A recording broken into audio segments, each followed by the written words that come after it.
ദേശീയ സംസ്ഥാന നിയമസേവന അതോറിറ്റികൾ സംയുക്തമായി സംഘടിപ്പിക്കുന്ന ദ്വിദിന മേഖലാ സമ്മേളനത്തിന് തിരുവനന്തപുരത്ത് തുടക്കം.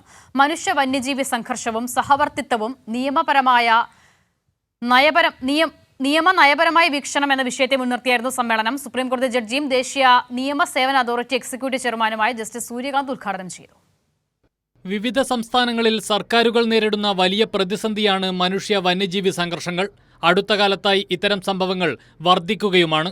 ഈ സാഹചര്യത്തിലാണ് മനുഷ്യ വന്യജീവി സംഘർഷത്തിന്റെ വിവിധ തലങ്ങളെക്കുറിച്ച് വിശദമായി ചർച്ച ചെയ്യുന്നതിനായി ദ്വിദിന സമ്മേളനം സംഘടിപ്പിച്ചത്.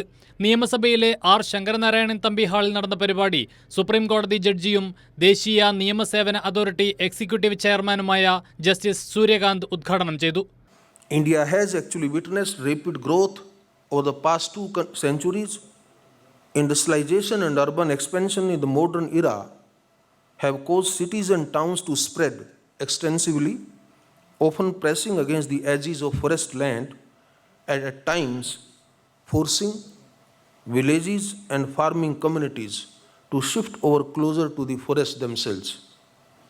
The inevitable result of such expansion is that humans and wild animals are compelled to live in unnaturally close proximity. മനുഷ്യ വന്യജീവി സംഘർഷങ്ങൾ കേരളത്തെ എങ്ങനെ ദോഷകരമായി ബാധിക്കുന്നുവെന്ന് മന്ത്രി പി രാജീവ് വിശദീകരിച്ചു. The theme of this conference, that is wildlife human conflict and coexistence, is most important to my own state. The human wildlife conflict in Kerala has reached a critical stage, posing a serious threat to human welfare. Kerala has become the epicenter of this challenge. And geographically and demographically, Kerala is a small state. Only 1.16% of the landscape of the country with 2.8% of the population. And this landscape is highly geologically sensitive. ദേശീയ നിയമസേവന authority ആവിഷ്കരിച്ച വിവിധ പദ്ധതികളുടെ ഉദ്ഘാടനവും ചടങ്ങിൽ നടന്നു. കേരള ഹൈക്കോടതി chief justice Nitin Jamdar, സുപ്രീംകോടതി ജഡ്ജിമാരായ justice M Sundaresh, justice BV Nagarathna തുടങ്ങിയവർ സംസാരിച്ചു.